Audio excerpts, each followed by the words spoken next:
Olá, está começando mais uma edição do Agora com a Kombi, no formato perfil. Hoje minha entrevistada é Leda Nagli, jornalista, apresentadora, uma das maiores entrevistadoras da TV brasileira. Teve uma experiência como atriz, quero saber disso também. Leda, muitíssimo obrigado por me receber aqui na sua casa em São Paulo. Leda é que nem eu, ela se divide entre Rio e São Paulo. Tem um apartamento em São Paulo, um apartamento no Rio, mas está mais aqui agora em São Paulo. Agora eu estou mais aqui. Obrigada, Lacombe, por você ter vindo aqui. Imagina, é uma honra para mim. Eu que fico feliz. Leda é a história da televisão brasileira, faz parte da história da televisão brasileira. Mas antes de chegar lá, vamos começar em Juiz de Fora, que é uma cidade mineira com uma influência muito grande do Rio, porque fica mais perto do Rio de Janeiro do que de Belo Horizonte. É verdade. Sei que seu pai era dono de armazém, sua mãe dona de casa. Como é que foi a sua infância? Como é que se deu assim o despertar dessa vocação para o jornalismo? Eu acho que eu não sei quando é que eu despertei para o jornalismo, mas eu sei que o armazém foi muito importante para mim. A gente trabalhava juntos, sabe? Eu, meu pai e minha mãe. Você ajudava lá no armazém? Muito. Era tipo aquele armarinho, vendia de tudo? Vendia um pouco de tudo, mas não era aquele tradicional, não. Do meu tio Paulo era tradicional. Eram dois armazéns. O armazém Gabeira, no Vitorino Braga, e o armazém prima Mineiro. Do Fernando Gabeira, né? Exato. Mas o Fernando não gostou muito do armazém, não. Eu que gostava. Eu gostava mais do pai dele, tinha mais aquela coisa, tinha moringa, tinha panela, tinha tudo. Tudo um pouco. O nosso era mais armazém mesmo, secos e molhados e tal. Chamava Armazém Mineiro. Mas eu gostava, eu era entregadora do armazém depois que eu chegava do colégio. Eu realmente sempre gostei daquilo.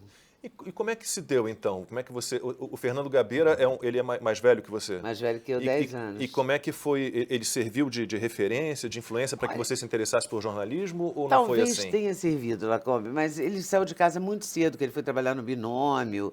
Muito menino ainda, 16, 17 anos, ele já era jornalista.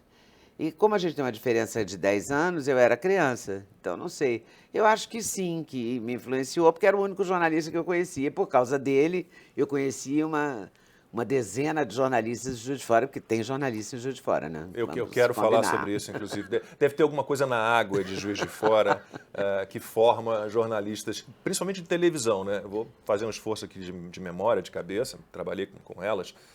Beatriz Tillmann, Valéria Sfer, Lenise Figueiredo, quem mais? Ana Paula Araújo, você... Beatriz Alberico Souza Cruz também era de Juiz de Fora? Não, ele é mineiro, mas não de Juiz de Fora. Não de Juiz de Fora. Mas de Juiz de Fora, Flávio Márcio, autor de Réveillon, que era o editor do Variedade Jornal da Tarde, Fernando Zerlotini, Geraldo Mairink, que era um grande crítico de cinema.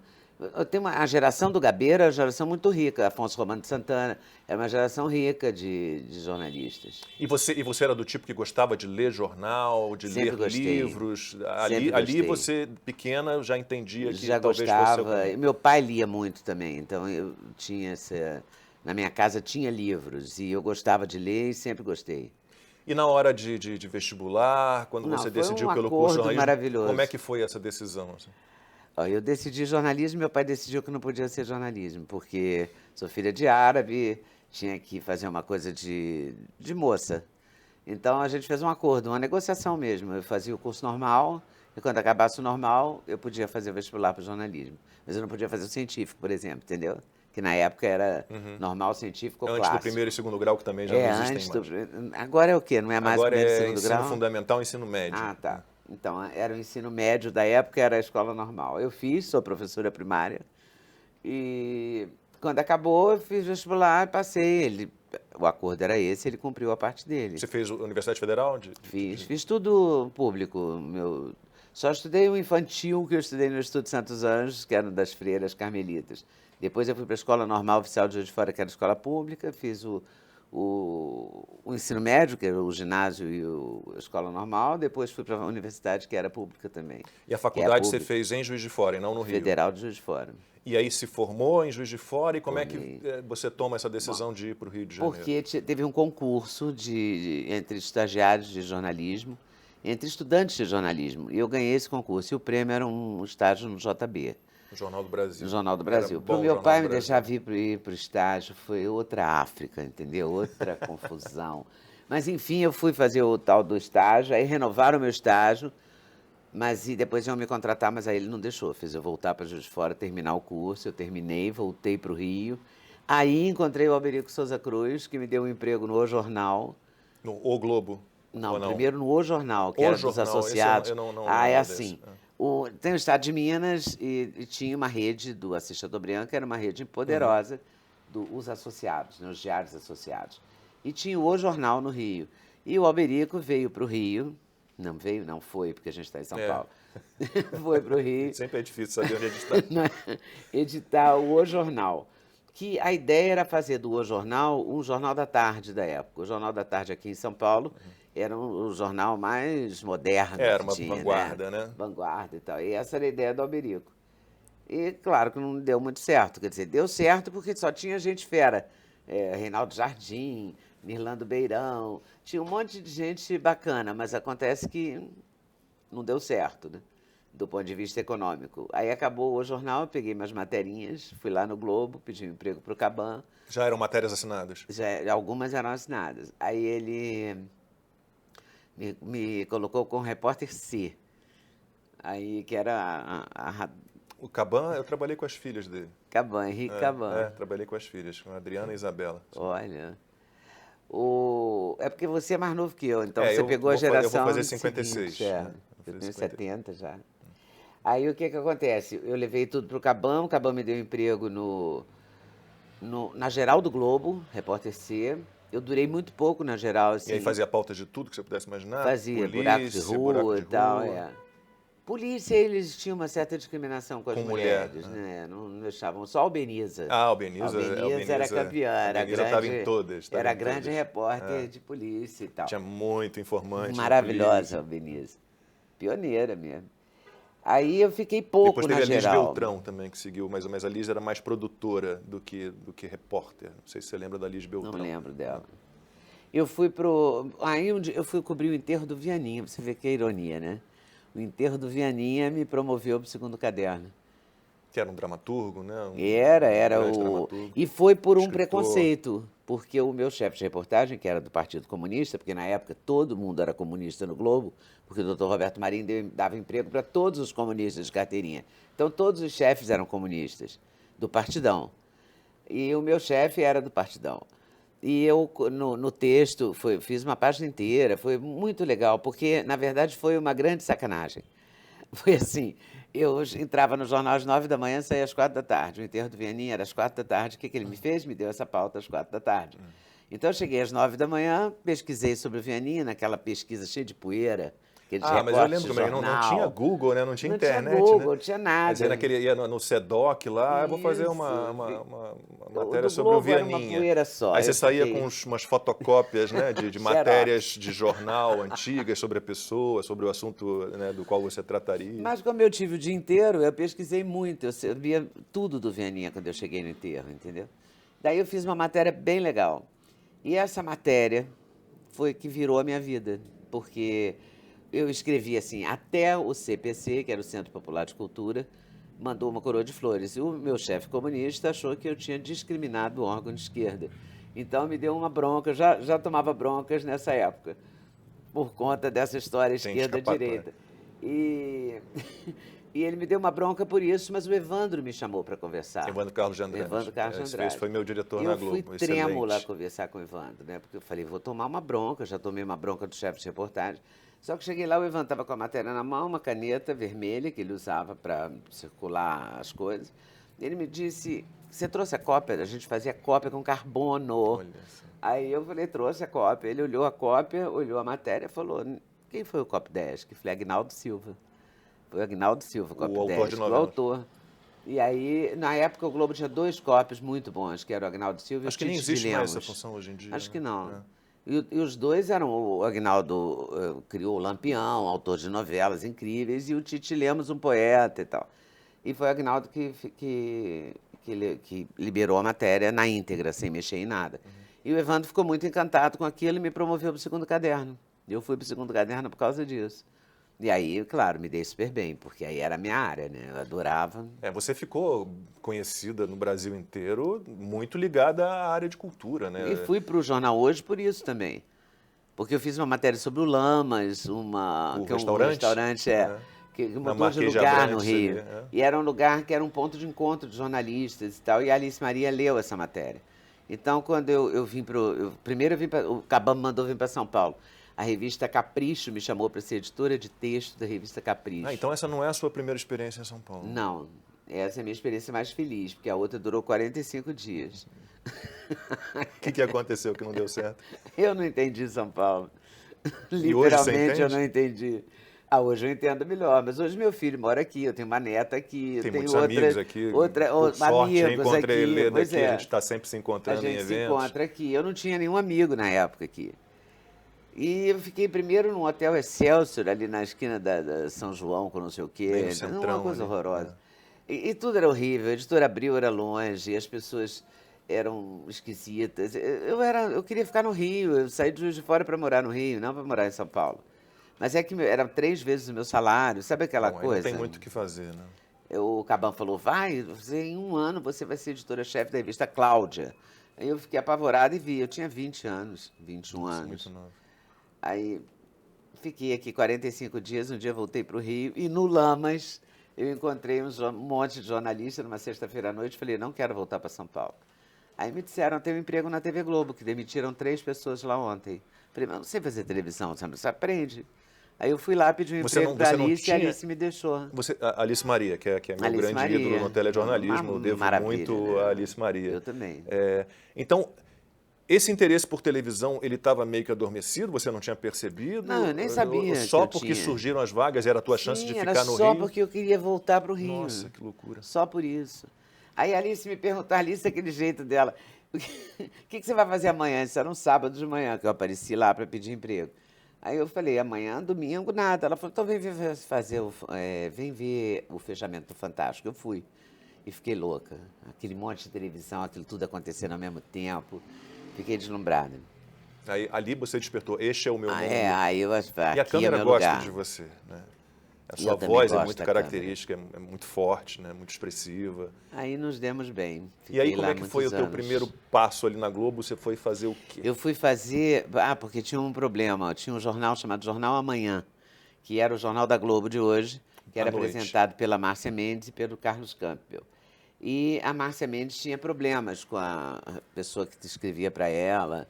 Enfim, a Alice achou que eu podia fazer esse lugar bem e combinar com a Márcia. E realmente combinamos, ficamos as melhores amigas e deu super certo. Ela que tirou meus óculos de fundo de garrafa. Você e Márcia foram apresentar juntas e o Campbell saiu? Não, eu fui escrever para a Márcia ler. Você foi como editora. Mas aí a Alice dizia assim, você não faz umas entrevistas para Hoje de Sábado? Porque eu gosto das suas entrevistas. Eu vi aquela matéria do Lamas, vi a matéria de não sei quem, do Milton Nascimento, no Globo isso.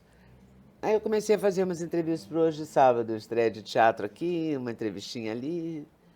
E que foi, eu acho, não sei, foi o seu grande momento. Foi a virada que pensa em você lembra daquelas entrevistas especiais que encerravam o jornal Hoje aos sábados. Aí a gente inventou as entrevistas do Hoje de Sábado. Então você estreou como entrevistadora, não como apresentadora? Assim, sim, no vídeo. como entrevistadora. Primeiro eu estreiei como editora, escrevendo para a Márcia ler. E a grande notícia da época, do Bloco do Meio, que era um bloco de amenidades, era a Margareth Trudeau. A mãe do Trudeau atual. Que dizem que teve um caso com o Fidel Castro. Com o Fidel, e dizem que o Trudeau é filho ele é a cara do Fidel. Ela aprontava pra caramba, a Margareth Trudeau. E aí eu ficava escrevendo essas notinhas e tal, a Márcia lia. Na época era bem discriminado, assim, o Carlos Campbell ficava com a parte mais pesada do noticiário e a Márcia com as notícias mais leves. As amenidades. Mulher, amenidade, homem, assunto sério. A mulher escrevendo amenidade, 2 homens escrevendo nacional e internacional do jornal Amanhã, que chamava. Do Jornal Amanhã eu comecei a fazer umas matérias para o Hoje, a Márcia começou a roubar os chocolates da minha bolsa, me fez tirar os óculos, aí a Alice Maria ficou falando, faz umas entrevistas para Hoje de Sábado. Aí eu comecei a fazer as entrevistas. Depois eu fui para o estúdio apresentar. Hoje meu convidado é fulano de tal. E daí eu virei apresentadora. Mas foi depois da entrevistadora. Só pelo nome, eu duvido que vocês reconheçam quem é o meu entrevistado de hoje aqui no estúdio. Mas vamos tentar, né? Vamos lá. Gessé Gomes da Silva Filho. E aí, mataram? Não, né? Vou dar logo a resposta. É o Zeca Pagodinho. Ele já vendeu até agora 200 mil discos em 45 dias. O que é uma bela cifra, né? tá indo, né? Você esperava isso, não? Eu não esperava nada disso, não. Nem estar aqui na televisão eu esperava. Vamos falar um pouco dessas entrevistas, mas eu acompanho você já há muitos anos e tenho a impressão, falei isso com você não gostou muito, ficou meio sem graça, mas que você trouxe para a apresentação um estilo que não era usual na época, né? Era tudo muito sério, né? O apresentador de telejornal ele era muito sério, né? Não era uma pessoa informal.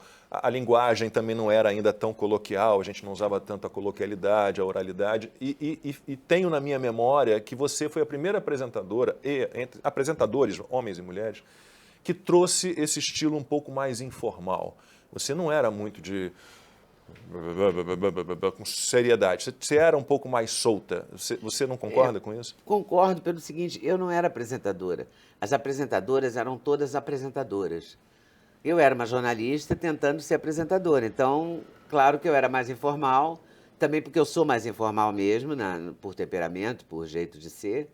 E também, sei lá por quê, entendeu? Porque eu comecei a fazer isso. E o Borjalo, lembra do Borjalo? Sim, que desenhava, que escrevia. Desenhava, escrevia, era diretor da Globo. Ele dizia que eu falava com a sobrancelha. Mas isso é bom, expressão facial Pois é, boa. isso marcou muito, realmente. Hoje em dia eu admito que tem essa diferença mesmo. Eu fico sem graça para admitir, mas eu vou admitir, pronto. E o bordão, com certeza, aguardo vocês amanhã, com certeza. Com certeza. Isso surgiu naturalmente? Surgiu, eu aprendi com a Betânia, para ser sincera. Ela usava muito essa expressão, com certeza. Até que um dia ela falou, essa expressão virou sua. Eu falei, ela usava tanto, que ela falou, vou entregar para você. Tem até um vídeo dela falando isso. E ela me entregou essa. Eu comecei a falar com certeza. E as pessoas começaram a reclamar por carta. Porque na época era carta, dizia que eu não podia falar com certeza, porque eu não tinha certeza que eu ia voltar no dia seguinte. Se eu não acreditava em Deus. A gente não tem certeza de nada na vida. Então eu comecei a falar com certeza, se Deus quiser, por causa disso. Por causa dessas cartas. Mas o com certeza ficou e marcou muito. Realmente as pessoas falavam comigo na rua, guarda de trânsito, era impressionante como é que ficou forte e como virou uma marca mesmo. Leda, eu sei que talvez você não queira dar uma fórmula, mas uma boa entrevista, ela depende de quê, basicamente? Você fez grandes entrevistas, eu não sei se você vai conseguir citar aí todos os grandes entrevistados que você teve ao longo da vida, mas acho que de música popular brasileira, literatura brasileira, você entrevistou todo mundo, né? Acho que poucos ficaram fora, sorte, né? Como é que você se prepara para as suas entrevistas? Se preparava na época e se prepara hoje? O que você acha que uma entrevista precisa ter, que o entrevistador tem que ter para deixar o entrevistado à vontade, para que ele fale? Às vezes é preciso fazer uma pergunta que não seja exatamente aquela que você quer para preparar a resposta ali mais adiante. Eu acho que uma certa mineiridade. Tem isso? Você ir devagar, sabe? Comendo pela borda e tal. Mas o mais importante de tudo é você gostar de ouvir. Esse é o prestar segredo. atenção na pessoa e gostar de ouvir o que a pessoa tem a dizer, qualquer pessoa. Porque às vezes nem é tão interessante, né? Mas você tem que gostar de ouvir, tem que prestar atenção. E essa é a chave, eu acho, para mim é. E eu me preparo hoje como eu me preparava antes. Eu leio bastante sobre a pessoa antes, eu gosto de saber coisas dela para poder perguntar. E não sou muito objetiva, assim, não vou direto ao ponto, sabe? E nem faz explanações longas. Não, eu detesto explanações longas. Eu acho que não tem nada a ver com a entrevista, aquele discurso enorme do entrevistador, nada a ver. A pessoa está ali para ouvir aquela pessoa que você está entrevistando. Lembra da Fernanda Esteves, repórter? Lembra da Fernanda Esteves? Lembro. Ela escreveu um livro muito bom, desculpem a nossa falha, em que ela fala sobre isso, que a primeira reportagem com um entrevistado conhecido que ela pegou, a pauta lá que deram para ela a primeira, que tinha alguém assim realmente famoso, foi com Caetano Veloso. E ela disse que se preparou, ela conta no livro, se preparou muito para aquela entrevista. E ela fez uma explanação longuérrima na primeira pergunta que ela fez ao Caetano, e ele respondeu, sim, concordo com você. Porque ela já tinha falado tudo.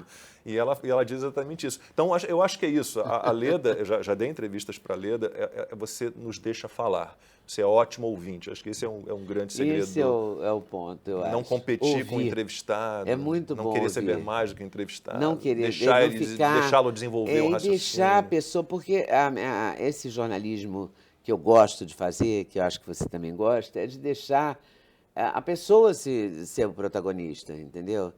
e deixar que quem está em casa forme a sua opinião sobre aquele assunto. Eu não tenho que ficar dando a minha opinião o tempo todo, sabe, dirigindo a pergunta. Não, tem que deixar a coisa fluir. Eu gosto de uma, da resposta, de uma resposta vir a outra pergunta, entendeu? Não gosto de ficar com nada escrito, tudo planejado. E essa necessidade de parecer conclusivo também é uma bobagem, então. Eu não gosto disso. Não é o nosso papel. Não é o nosso papel. Nosso papel é ouvir, deixar a pessoa falar, deixar quem está em casa participar disso, tentar fazer as perguntas que quem está em casa faria, né? Porque quando você vai na naturalidade, você acaba fazendo a pergunta que quem está em casa faria, entendeu? De todos os entrevistados, eu imagino que você tenha muitas histórias, né? Você tem como pensar alguns momentos nessas entrevistas, entrevistados que decepcionaram você de alguma forma, entrevistados que surpreenderam você, momentos inusitados, alguém que tenha dado um chilique, ou houve alguma situação assim incômoda? No Sem Censura, sim, porque eu fiz o Sem Censura Sim, vamos quase chegar no 21 Sem Censura. anos. Sem Censura, que era um programa de O Sem entrevistas, Censura né? Primeiro era um TV programa Educativa, hoje TV Brasil, né? Primeiro era Educativa, TVE. E eram 5, 6 entrevistados por dia. E aí, o que significa isso? Significa que você vai misturar pessoas, né? Misturar assuntos. Eu gostava que as pessoas também se interagissem, perguntassem aos outros. Porque você tinha lá os entrevistados do programa, mais os entrevistadores que trabalhavam com você no centro. No começo tinha 2 debatedores. Depois, por falta de verba, aí virou 1, depois virou nenhum. O Sem Censura está começando agora. Temos um programa ultra especial hoje, com a presença de Ney Matogrosso, de volta com o show Atento aos Sinais. O diretor Gabriel Vilela está no Rio para lançar o musical infantil Mania de Explicação. Teatro é nosso assunto com Nelson Freitas.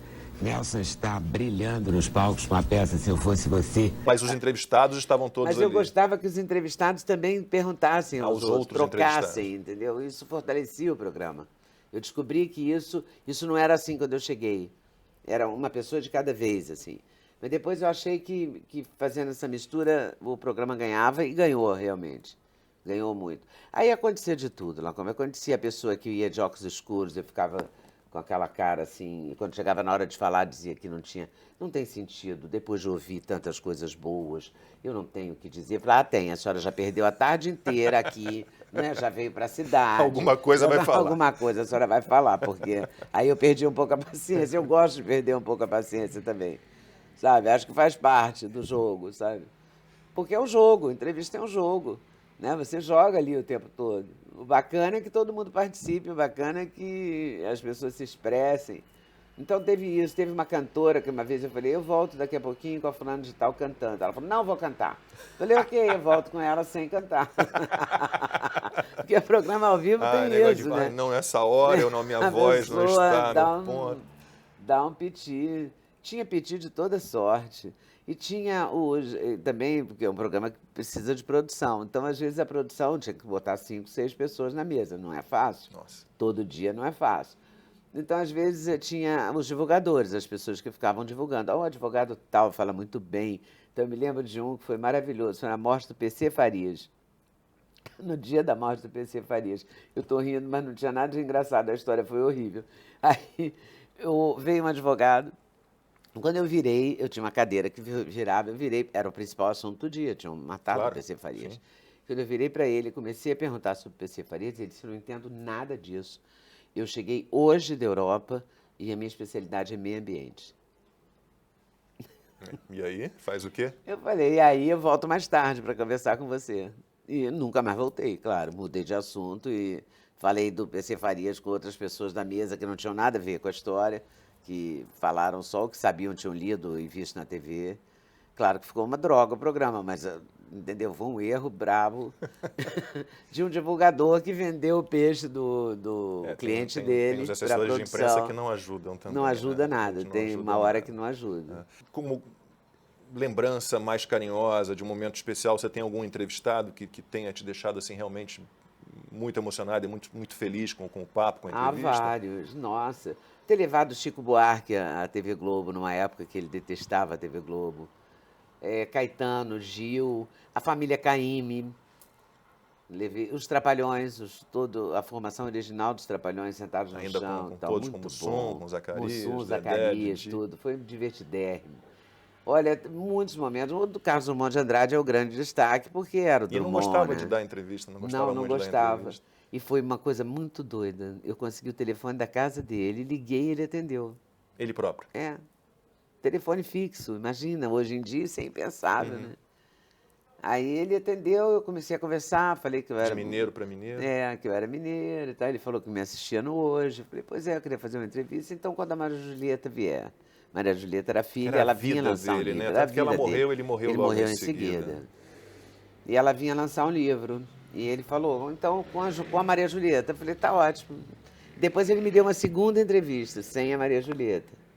Você entrevistou Jorge Amado e Zélia Gattai ao mesmo tempo Jorge também. Amado, Zélia Gattai. Olha que prazer, né? Que Eu estava coisa olhando a lista. maravilhosa. Calbi, todos os meus ídolos, pessoas que eu gostava, que eu gosto até hoje. Nossa, Dona Zélia, incrível. Ela era uma figura encantadora. Ô Leda, a gente pulou, a gente foi da Globo para o Sem Censura, você ficou muito tempo no Sem Censura, mas aí você teve uma experiência que foi onde, né, quando eu te conheci, na Manchete. Nossa, fui bárbara. Não sei se Leda, já falei isso para ela, não sei se ela lembra. Meu primeiro jornal de rede, primeiro jornal para o Brasil inteiro, eu apresentei ao lado da Leda. Nervoso, mas nervoso mesmo. Porque eu era um menino de 24 anos de idade, começando carreira, né, pouco tempo de carreira, e Leda Nagli já era Leda Nagli. E foi, para mim, foi um momento tenso, assim. Mas a gente viveu na Manchete um período... Quando eu entrei na Manchete, você já estava indo para o SBT, já estava meio que se retirando. Mas a gente viveu na Manchete um período que aliás, a Manchete é o que deu... É que deu a concessão é a que deu origem à Rede TV. A gente viveu ali um momento especial da TV brasileira. Porque muita gente que era da Globo acompanhou a Alice Maria, que era a diretora da Globo, que tinha ido para a Manchete, muita gente a acompanhou. Você, Leilane Neubert, Renato Machado, a lista é enorme. A Leila Eliaquim. A Leila Eliaquim, aí você tem ali nos bastidores editores-chefes, Sheila Vaz, Regina Célia, Ricardo Calil, tinha um mundo de gente que saiu da Globo e foi para a Manchete. Né? E aí vem Pantanal, que foi um sucesso, como está sendo agora também, a primeira versão. E a gente viveu ali um momento muito especial. Foi a primeira vez que eu acho que a Globo teve uma concorrência de verdade para incomodar. No Carnaval, a gente cobriu o Carnaval muito bem, com muita liberdade, inclusive. Que lembrança você traz dessa época de Manchete? Excepcional. A Manchete foi uma experiência incrível. Pena que durou tão pouco. Eu tenho uma saudade da Manchete. Era tudo muito especial. Até os blocos, né? O Seu Adolfo, o restaurante. Era um personagem, né? Um personagem e a liberdade que a gente tinha, aquele prédio, aquela loucura que era a Manchete. Era um e a vibração de cada vez que a gente, né, tinha uma audiência boa, cada vez que Pantanal bombava, a gente era feliz. Nossa, eu fazia o Rio Manchete, que era o jornal local, e me lembro que a gente chegava a dar 14 pontos. Tudo bem, era uma outra época, né? A pontuação era bem mais elevada, né? Mas 14 pontos, o jornal local da Manchete. Tudo puxado pelo Pantanal, porque vinha o jornal local, jornal da Manchete e Pantanal em seguida. Foi uma experiência. Eu tenho muita saudade daquela época. Eu tenho muita saudade da Manchete. Foi uma grande casa. Nossa. E aí uma experiência incrível. E você teve uma experiência no SBT também? Que foi uma experiência local e foi uma experiência desastrosa. Porque o programa em si foi legal, chamava Agenda. Era só para o Rio? Gravado só no Rio, era local. E a gente gravava à noite para ir de manhã no dia seguinte. O dia que o Silvio Santos descobriu, me demitiu. Ele não queria ter um programa. Foi a primeira vez que eu fui demitida na vida. Eu fui depois outras, mas essa foi a primeira. Que ele não queria ter um programa no Rio. Ele não queria ter uma TV no Rio. Porque ele tinha sofrido, tinha sido camelô, ele tinha um trauma lá dele. Ele é carioca, né? Ele não era feliz com essa ideia de ter uma TV no Rio. Então essa experiência no SBT foi de quanto tempo? Foi 1 ano e pouco, eu acho. Ele demorou a descobrir. Ele só descobriu porque eles me convidaram para um programa do Silvio aqui em São Paulo. E eu vim fazer. Ele falou, você está na Manchete. Eu falei, não, estou no SBT. Ele falou, como assim no SBT? Ele levou um susto no palco. E aí logo depois ele me demitiu. Silvio, pelo amor de Deus. Mas ele não queria ter um programa lá. Bom. O Guilherme Stoliar tinha me contratado. Foi uma experiência engraçada. Eu tinha feito no Guimas, eu tinha feito uma noite do Oscar, sabe? Com entrevista com atores e tal. Tinha sido uma experiência bacana. Foi a única experiência nacional que eu fiz no SBT. E esse programa Agenda era legal, sabe?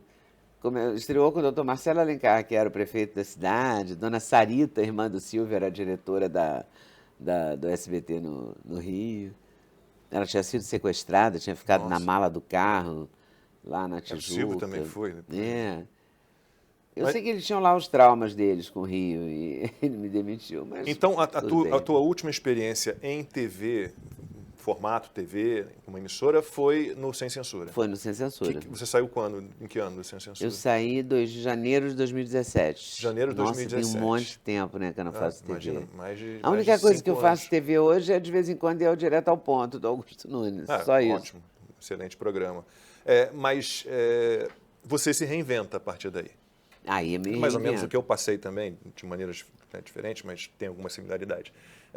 Como é que você realiza, bom, existe um novo mundo? Porque eu imagino que você tenha, como eu, alguma aversão à tecnologia, a esses Imagina. botões todos, os Eu nem softwares. sabia que existia YouTube, eu nem prestava atenção nisso. Quando não renovaram o meu contrato, foi uma coisa meio traumática, porque estava tudo certo para renovar. Por que foi traumático? E você estava tem feliz todo lá, o né? direito de não renovar um contrato. Claro. Você só não tem o direito de ser desonesto, e foram desonestos comigo. Na medida em que a gente teve várias reuniões, que estava tudo acertado, no dia de assinar, eu descobri que assinava por 2 meses e não por 2 anos, entendeu? Aí, falei, claro, você está acabando com o programa, contrato acabando tampão ali, comigo. Uma picuinha mesmo. Bom, enfim, acabou o programa. Eu fiquei sem nada para fazer. O meu filho, Duda, que sempre gostou de internet, gostava do YouTube, e tá bom, também é um cara dessa época, né? Desse Mais novo do tempo, que nós. dessa tecnologia.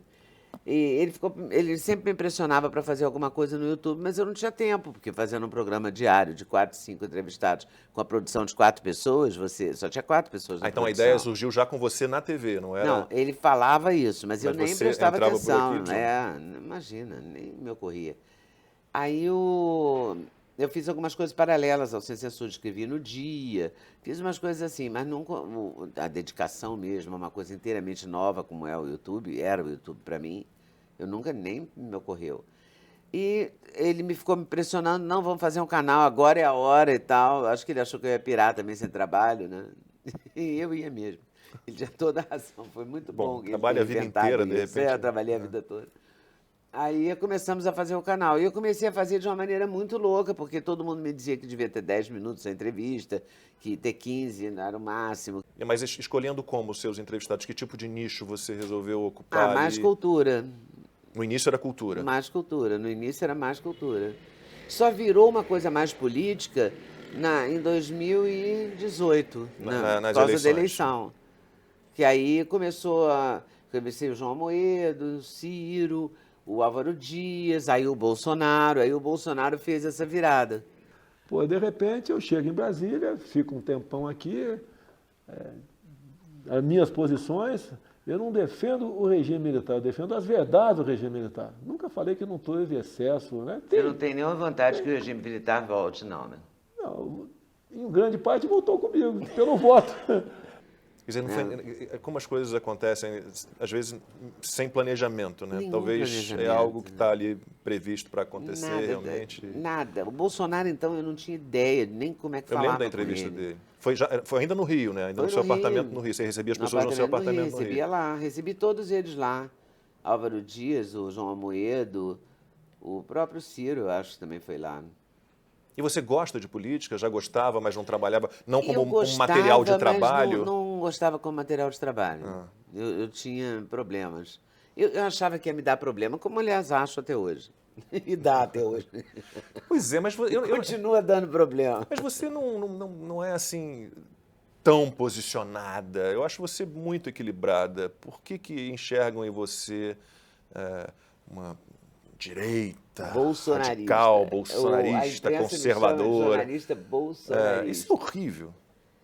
Para que o Eu acho que é rótulo? porque eles não encontraram outro jeito de me catalogar, entendeu? Porque eu entrevisto todo mundo, do Boulos aqui, nesse cantinho aqui, ó, do Boulos ao Ciro, passando por quase todos, só não veio. Quem não veio porque não aceitou. O Haddad não veio, porque ele não quis vir. Porque eu convidei 80 vezes. Como convidei 80 vezes a Dilma, todos os assessores da Dilma eu já falei, ela que não veio. E você não é uma entrevistadora Entendeu? enfrentadora? Não, Nunca não foi, sou, eu não é não um seu... acredito no enfrentamento. Eu acho que eu acredito na liberdade, de dar liberdade à pessoa para falar o que ela quiser. Eu vou perguntar também. E ela vai responder. Eu sou uma entrevistadora, não sou uma censora, entendeu?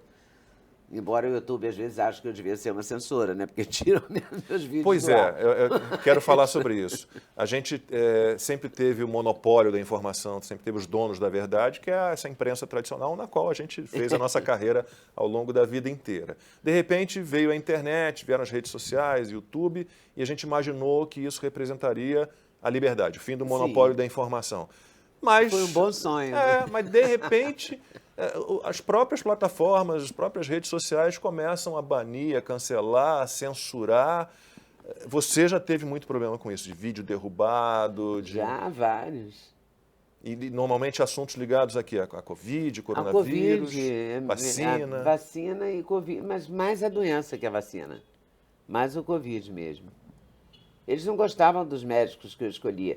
Mas eu tinha médico favorável ao tratamento tradicional, ao dipirona e tal, e médico favorável ao chamado tratamento precoce, entendeu?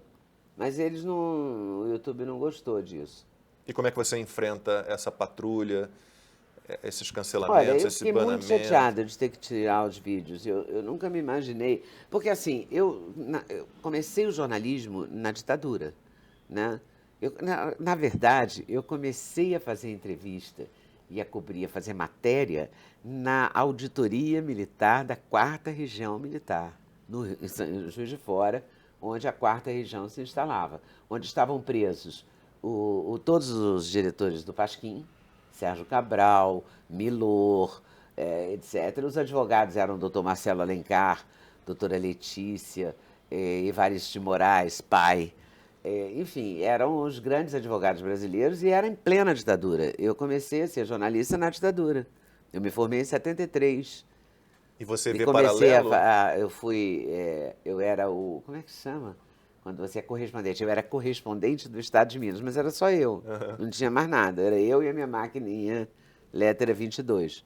Não tinha escritório, não tinha nada. Eu escrevia para o Estado de Minas sobre os julgamentos da 4ª Região Militar.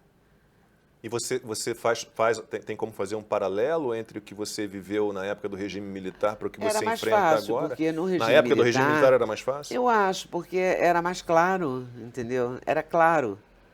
O que podia e o que não podia. O que não podia, o que não podia, não podia. Dona Solange não deixava e ponto, entendeu? Era a censora. A Dona Solange era a censora. Solange. Era o símbolo, né? A Dona Solange era o símbolo. Na TV Globo, o doutor Roberto Marinho era muito claro, né? Ele não gostava do Brizola, não gostava e ponto. Né? E era objetivo, assim, não podia ter o Brizola. E quando tinha, era numa imagem distante, numa mesa, assim. Não, uma mesa grande, por exemplo, numa solenidade, estava lá o Brizola. Como você não tinha como cobrir a carinha dele, ele aparecia ali. Mas não era uma pessoa que você entrevistava. Nossa, você entrevistou o Brizola, provavelmente? Entrevistei. Esse era um entrevistado difícil. Era. Entrevistei várias vezes. Só falava o que queria. Ele só falava o que queria. Você fazia uma pergunta, o Brizola começava a responder, ele fazia aquelas pausas dramáticas, você achava que ele tinha concluído, você reforçava a primeira pergunta que ele tinha feito, e ele retomava de onde ele queria, falava do que queria. Ele meio Maluf. O Maluf também é assim. Era assim? O Maluf eu nunca entrevistei. O Brizola assim. Várias vezes, né? Várias vezes. Mas o Brizola muito assim. E a gente criou na TV Globo uns programas muito interessantes, que era Bom Dia Prefeito, Bom Dia Governador, porque era uma maneira de entrevistar essas pessoas que venciam do PDT, era uma força política importante no Rio. O Brizola foi eleito, acho que 2 vezes, né? Foi 2 vezes governador. E o doutor Marcelo virou prefeito e era PDT. Então, eu fazia, sabe com quem? Você não vai acreditar, com Paulo Henrique Amorim. Nós éramos uma dupla, eu e Paulo Henrique Amorim. Mas ele já era o que ele, e ele não era foi petista, no fim da vida? Ele não era um cara de esquerda, assim, claro. Porque eu não me lembro dele não era um cara tão de ligado esquerda. a um partido não, político era um quanto no fim da carreira. Né? Assim, era um grande companheiro de trabalho, dividia bem o trabalho. A gente fazia vários movimentos na TV Globo, no sentido de a gente era muito xingado na rua também. Porque a TV Globo era contra o Brizola, e as pessoas votavam no Brizola, né? Eram brizolistas. E brizolista é brizolista. Né? Hoje em dia não tem essa força O PDT não tem a força que o Brizola tinha, né? Isso não tem. Mas naquela época, no Rio, nossa, a gente era muito xingado. Olha, daqui a pouquinho eu quero falar com a Leda sobre como é que se dá hoje, assim, amizade com colegas de profissão, o que ela acha da nossa imprensa atual, que funciona aí agora, consórcio de imprensa, nunca vi isso. Éramos concorrentes, de repente somos todos um só. Né? Vamos falar disso tudo. Quero falar da Leda Nagli, mãe, já falou um pouquinho do Duda, vai falar um pouquinho mais, e da Leda Nagli, avó da Zoe, que é uma graça de menina. Daqui a pouquinho delícia. a gente volta com Agora com Lacombe, formato perfil, conversando aqui com Leda Nagli. Antes, um recado para você que acompanha o programa. Eu quero saber de que maneira você observa essa imprensa que a gente tem hoje, a imprensa tradicional, que virou um consórcio de imprensa. Antigamente, os jornais concorriam entre si, as emissoras de televisão concorriam entre si, de repente surgiu o consórcio de imprensa. Falo sempre isso, para mim é uma imprensa que age como um partido político derrotado na eleição e isso me incomoda terrivelmente. Eu gosto de um jornalismo posicionado, mas não militante. Eu também. De que maneira você olha para essa imprensa que a gente tem hoje? Eu olho eu acho que eles vão me odiar mais ainda, mas eu olho com uma certa tristeza, porque eu gosto do jornalismo que se atém ao fato, que dá a notícia e que deixa o telespectador formar sua própria opinião. Eu não gosto do jornalismo que debocha da notícia. Eu não gosto do jornalismo partidário, acho que ele está muito partidário, muitos apresentadores são muito partidários, eu prefiro os que não são. Então, eu fico trocando de canal, assim, como telespectadora, ele me irrita, eu troco, porque alguns me irritam muito. E eu não gosto dessa história do consórcio, eu gosto da concorrência. Era bacana quando a gente tinha concorrência. Né? A matéria do Globo ficava melhor que a do JB, do JB ficava melhor que a do Globo, o Jornal do Brasil, o Globo, eram as concorrências, o Estadão, Folha. Eu gostava disso. Agora não, agora é tudo tão igual, né? Todos. E os comentaristas também estão todos a mesma opinião, todos concordam. Todos juntos contra o governo, é basicamente isso. E você perdeu muitas amizades, assim, as pessoas se afastaram de você de alguma forma, porque aconteceu eu acho comigo? Que sim, e se afastaram incomoda muito você? de mim. Talvez não, porque se uma pessoa toma uma atitude Não, dessa... alguns amigos meus permanecem à esquerda dos fatos e tal, e a gente evita alguns assuntos, assim, almoços de domingo e tal. Mas sempre mediados por alguém que está mais, com mais poder, né? A dona da casa, assim, que segura mais o rojão para não... Mas de vez em quando um me espeta, assim, eu fico chateada e tal. E a gente convivia... Eu até hoje me chateio com isso. A gente convivia tão bem, mas a gente convivia tão bem, mas Leda, nunca foi assim. Eu me lembro nitidamente, assim, eu chegando na casa de um jornalista, grávida do Duda, pleno brizolismo, e a pessoa dizia para mim assim, argumentos, como assim você vai votar no Brizola? E eu votei no Brizola. E aí eu dizia, eu vou votar no Brizola, porque vou votar no Brizola, qual o problema? E a gente continuava discutindo e almoçava junto e tudo permanecia igual. E hoje não, hoje as pessoas se detestam. Eu leio pessoas falando mal de mim, assim, horrores. Eu fico horrorizada. Eu acho triste. Eu acho triste. Hoje em dia eu levo melhor. Hoje em dia eu entendo que mecanismo que foi ativado aí para você conseguir relevar não sei, eu tudo comecei a relevar mesmo, a achar que as pessoas são malucas, entendeu? Elas não se tocam. Por que eu não posso ter o direito de pensar o que eu quero pensar? Eu não consigo entender isso. Eu acho que a liberdade de expressão, a liberdade de se exprimir, liberdade de pensar, é nosso direito. É um direito individual, é um direito humano. O Milor Fernandes falava, ai, que bobagem esse negócio de livre pensar. Para pensar, basta, para pensar, basta, para ter livre pensar, basta pensar.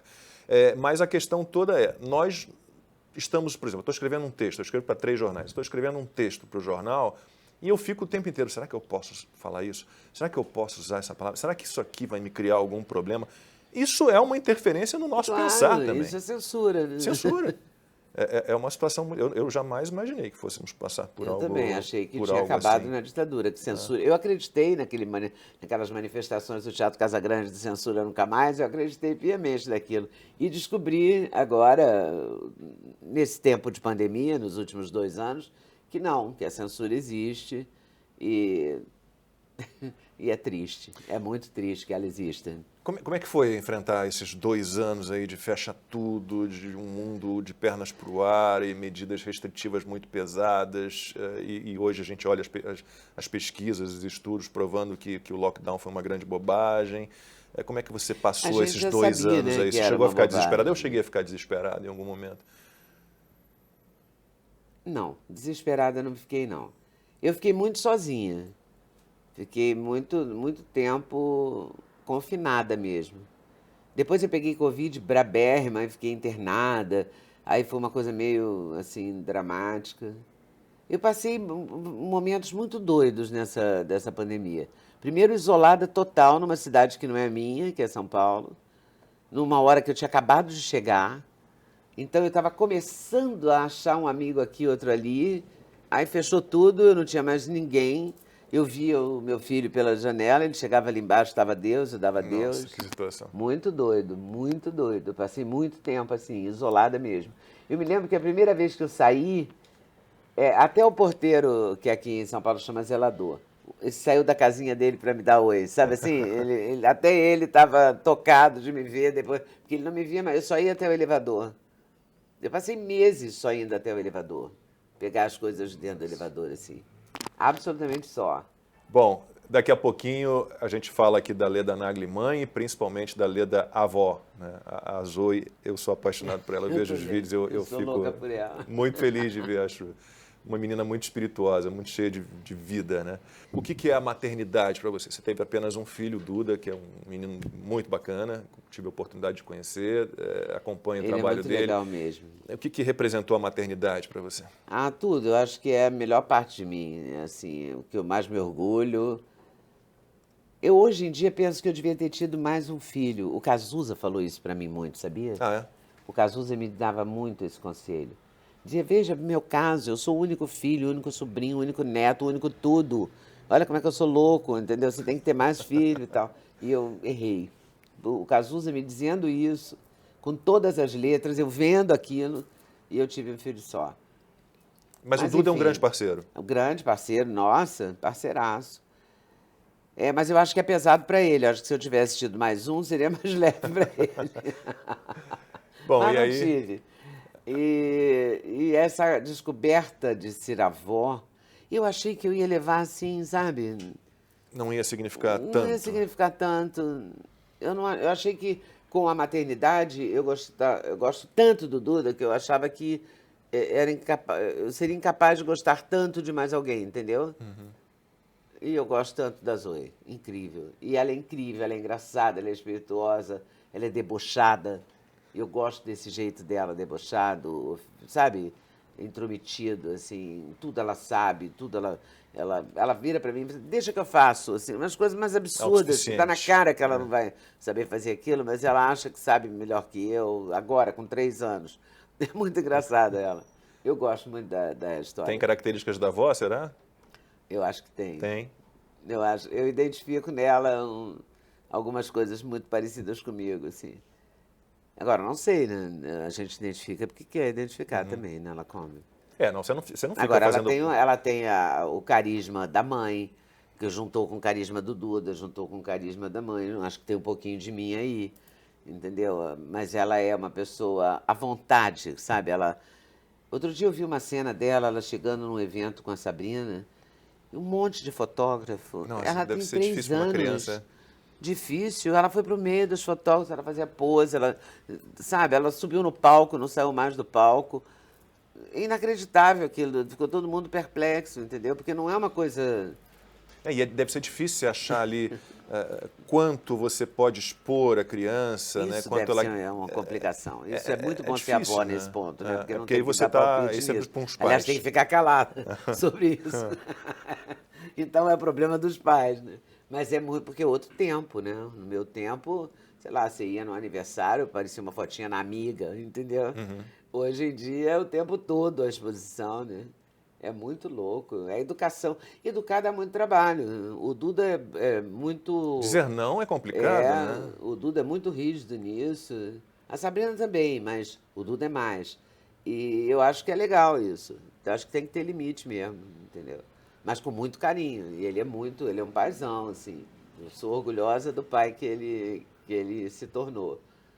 E vocês moram todos aqui na mesma rua? Na mesma rua. Mas assim, com muita cerimônia também, não é uma Não coisa é chegar e entrar em intrometida, casa, não. não é assim. A gente combina tudo, sabe? Combina as coisas e tal. Como tem que ser. Mas você com encontra respeito. com a Zoe toda semana, praticamente toda semana? Toda semana, sim. Mas não todo dia.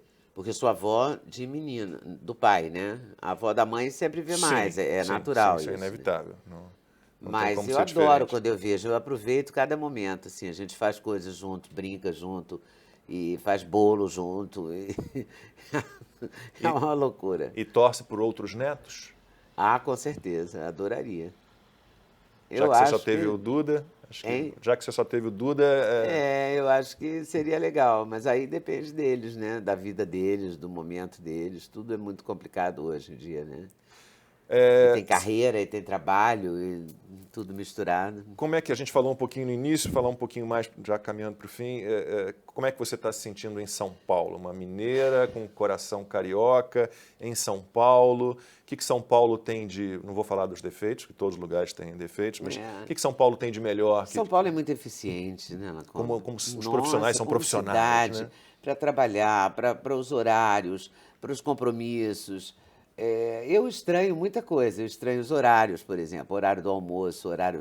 No Rio, você almoça 3 da tarde no fim Sim. de semana, tranquilamente. Aqui não, te convidam para uma. Eu acho estranhíssimo e tal, mas eu Eu cumpro. prefiro. Você prefere, Prefiro né? jantar às 7 da noite, é bem mais agradável, né? Almoço meio-dia, eu 1 não hora. ainda não me acostumei, não. Eu já me acostumei totalmente. Acho ótimo. Mas eu isso. acho muito São Paulo muito eficiente. Estou começando a achar as pessoas certas, porque a pandemia me atrapalhou muito, cortou meu barato, né? Eu estava começando a ficar bem e aí fiquei isolada. Mas agora estou tranquila de novo, retomando, fazendo novas amizades. É muito interessante São Paulo, é outro planeta. Né? É outro planeta. Isso é O bom. Chechel dizia aquela cidade ao muitas sul do qualidades. Brasil. Tem muitas né? qualidades. Tem muitas qualidades, mas é muito diferente do Rio. Acho que São Paulo e Rio são cidades complementares, né? Graças a Deus mas elas estão são mais ou menos diferentes. próximas. São Graças diferentes. a Deus que existem. E eu quero viver nas duas. Eu gosto das nessa duas. também. Eu tô nessa. Ô, Leda, para a gente encerrar, algum projeto especial? O que você imagina para a sua vida a partir de agora? Assim, o que você está pensando? Assim? Não sei, estou pensando que eu preciso fazer uma coisa especial e não sei o que ainda. Televisão ainda passa pela cabeça? Voltar à televisão? Não passa muito não, Lacombe. Só teria sentido... Eu acho que no YouTube eu queria fazer coisas diferentes, entendeu? Então a ideia é encontrar formatos diferentes para o YouTube. Eu já fiz uns formatos na TV que eu gostaria de repetir no YouTube. Tipo o quê? Tipo um programa chamado Leda Nagli, com certeza, que eu fiz na TVE, que era o entrevistado, e o entrevistado escolhia 3 pessoas ligadas a ele. Para o entrevistarem também. Para o entrevistarem também, junto comigo. Eu gostava daquilo, gostava daquela troca, daquele jeito de fazer. E eu tenho vontade de repetir esse modelo. Eu tenho vontade de fazer várias coisas. Que bom. Eu falo que eu vou fazer um livro, mas eu não Você faço. tem 2 já publicados? Eu tenho um que ninguém conhece, que é eu e Dalal Ascar escrevemos um livro sobre Ana Botafogo. Então são 3. São 3, né? E tem um que eu fiz comemorando, acho que 40 anos de carreira, e o outro que eu fiz entrevistando mineiros. Eu gostaria de fazer um entrevistando gaúchos. Eu acho as mulheres gaúchas muito poderosas. Eu as acho, sou escritoras casado com uma gaúcha. Está casado com uma linda gaúcha. As gaúchas são muito poderosas, as escritoras gaúchas são incríveis. Eu gostaria de fazer também. Então vamos aguardar os novos projetos de Leda Nagli. Vamos ver. Leda, Quem muitíssimo sabe. obrigado. Obrigada eu. Adorei. Maravilhoso você ter vindo aqui. Muito Adoro obrigado. você. Obrigada. Adorei entrevistar a Leda Nagli. Já fui entrevistado para. por ela. Não tinha nada a ver eu ser entrevistado por Leda Nagli. O Eu papel queria é dizer esse. uma coisa. Fala. Esse seu livro Cartas de Elise. é uma maravilha. Oh, obrigado. É um primor. Muito obrigado. Eu Fico feliz. adorei ler. Já leu? Adorei. Li todo. Com muito prazer. Fico feliz. É muito bom. Muito obrigado. Muito bom mesmo. Beijo. Beijo.